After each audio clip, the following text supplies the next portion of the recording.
Assalamualaikum warahmatullahi wabarakatuh teman-teman.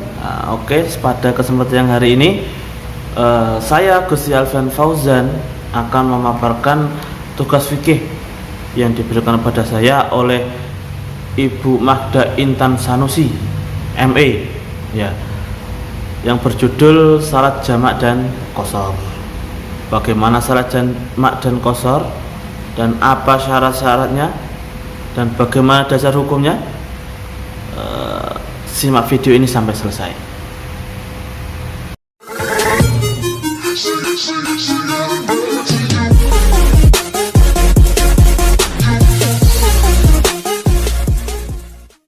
Oke, kawan-kawan, sebelum menginjak pada pengertian sholat jamak dan qashar dan juga syarat-syaratnya apa saja, ya kami mengutip sedikit tentang sholat.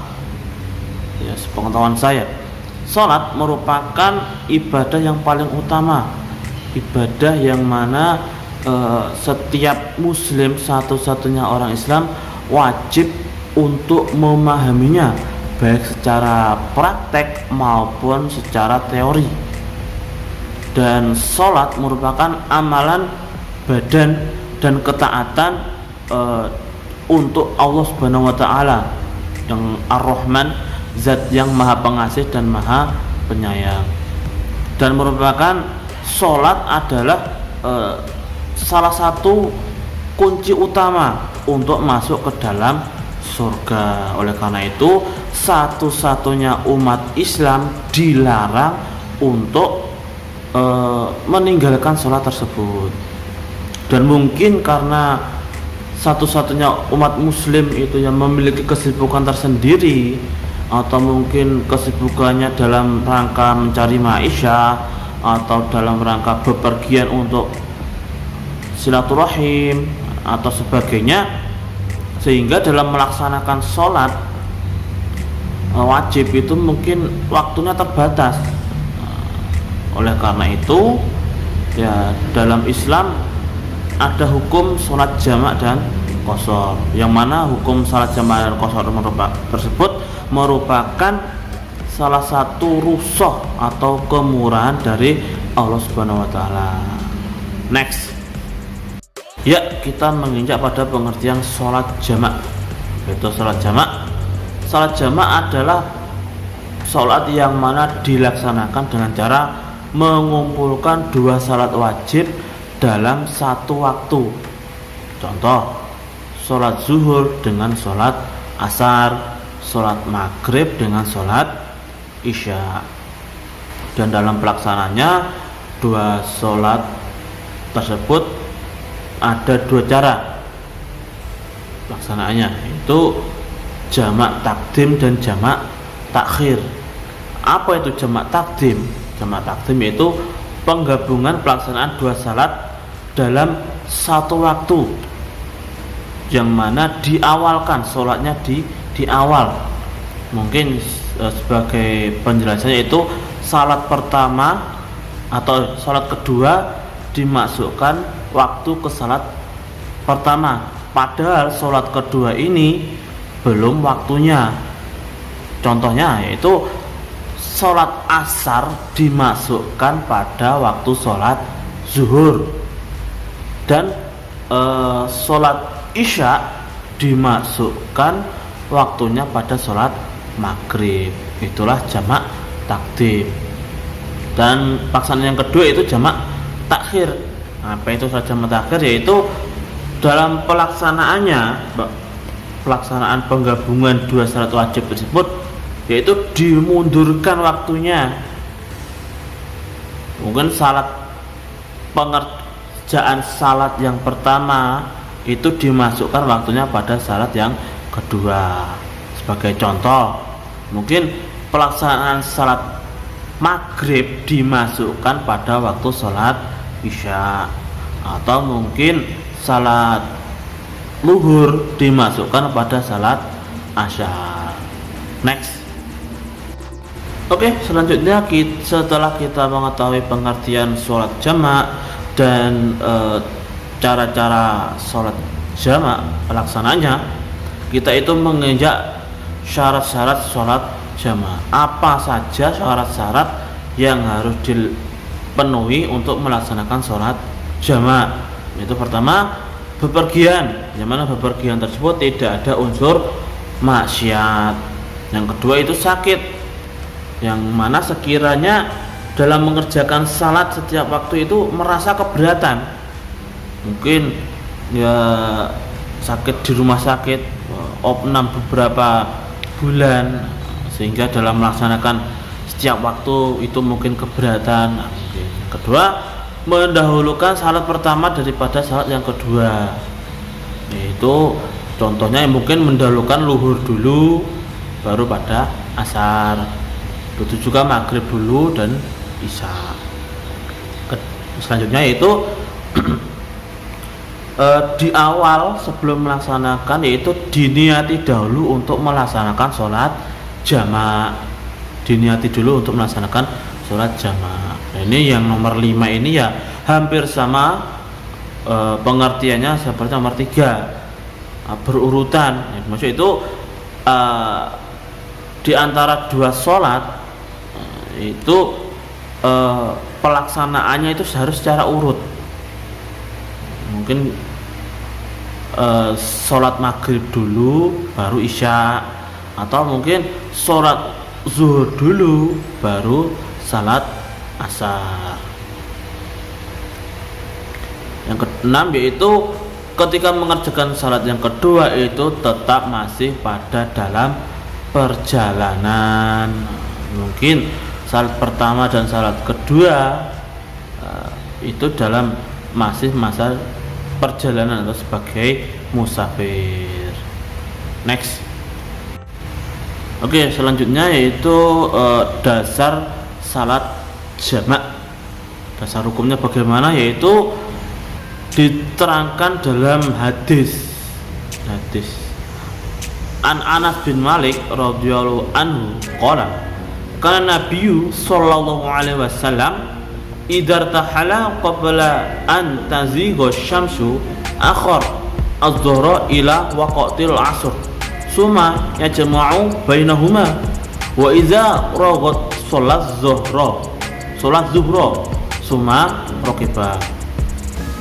Dari Anas bin Malik radhiyallahu anhu, dia berkata, Nabi Muhammad sallallahu alaihi wasallam bila berangkat bepergian sebelum matahari condong, beliau mengakhirkan pelaksanaan salat zuhur hingga waktu salat asar, lalu menggabungkan atau mungkin menjamak keduanya. Dan bila berangkat setelah matahari condong, beliau melaksanakan salat zuhur terlebih dahulu kemudian berangkat. Oke, dasar hukum yang selanjutnya yaitu An Anas bin Malik radhiyallahu anhu an Nabi sallallahu alaihi wasallam idza ajila alaihi sayru yuakhiru zuhra illa awali waqtil asr fayajma'u bainahuma wa yuakhirul maghriba hatta yajma'a bainaha wa bainal isya hatta yaghibas safaq. Rawahu Muslim, yang artinya dari Anas bin Malik radhiyallahu anhu dari Nabi Muhammad sallallahu alaihi wasallam, apabila tergesa-gesa hendak pergi, beliau mengundurkan sholat zuhur sampai waktu sholat asar, lalu beliau menjamak keduanya, dan beliau mengundurkan sholat maghrib sampai beliau menjamaknya dengan sholat isya, yaitu ketika terbenamnya awan merah. Nah, ini dijelaskan hadis riwayat Rawahu Muslim. Oke, sekarang menginjak pada pengertian sholat qashar.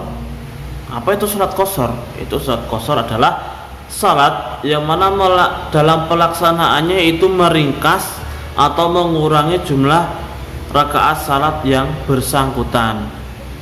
Nah, salat qashar ini merupakan keringanan yang diberikan kepada mereka yang sedang melakukan perjalanan. Nah, adapun sholat-sholat yang boleh diqashar adalah sholat zuhur, sholat asar, dan sholat isya, yang mana sholat-sholat tersebut yang aslinya berjumlahnya 4 diringkas menjadi 2 rakaat saja.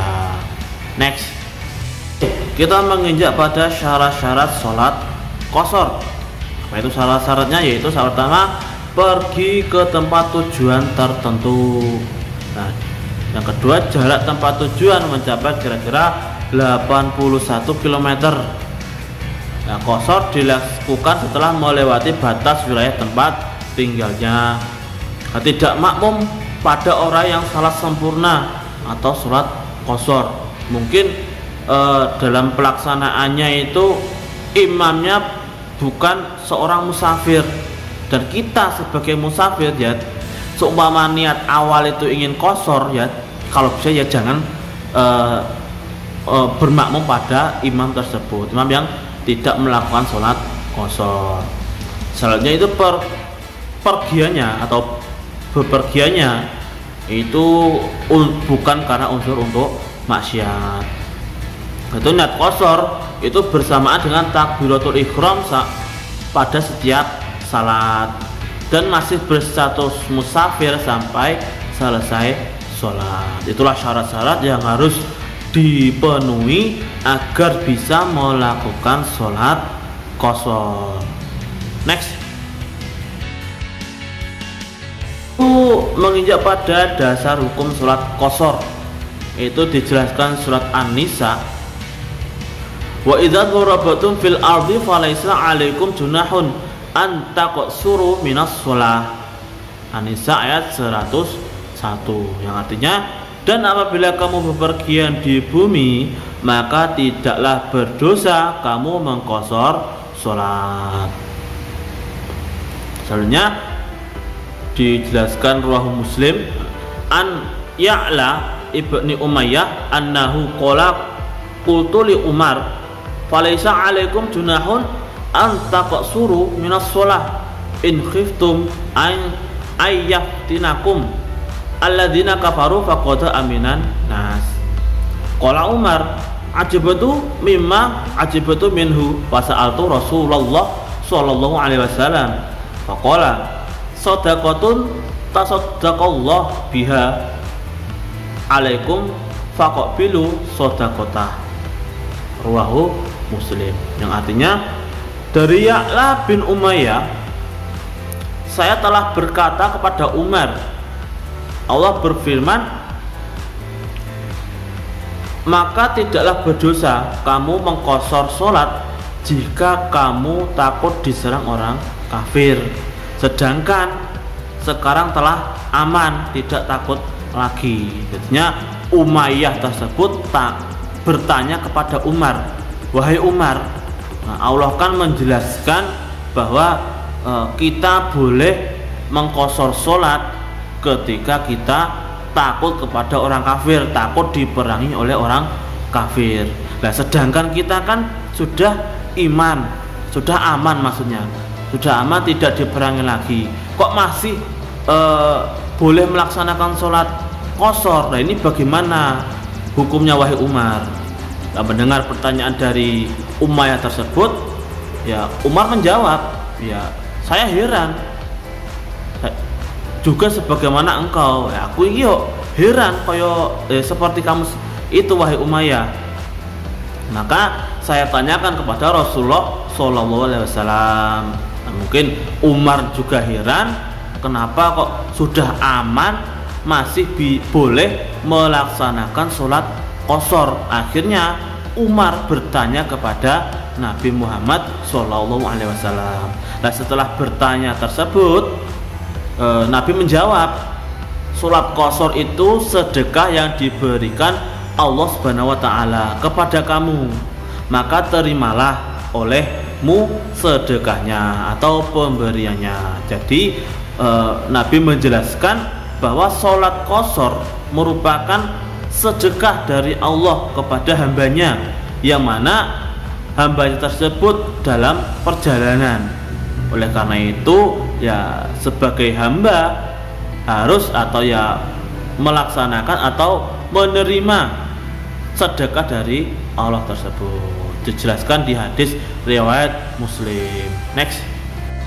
Oke, sebelum mengakhiri pada video ini ya menambahkan sedikit, dalam pelaksanaannya salat jamak dan qashar itu bisa digabungkan. Ya, mungkin salat zuhur 2 rakaat, salat asar 2 rakaat. Oleh karena itu, dan apabila ingin menjamak qashar salat maghrib dan salat isya itu bisa, tapi maghribnya tetap 3 rakaat dan isyanya itu 2 rakaat. Oleh karena itu ya cukup sekian video dari kami. Apabila ada kata-kata yang kurang atau mungkin pengertian kami ada yang keliru, mohon komen di bawah. Ya, saya minta maaf yang sebesar-besarnya. Aku qouli hadza, wassalamualaikum warahmatullahi wabarakatuh.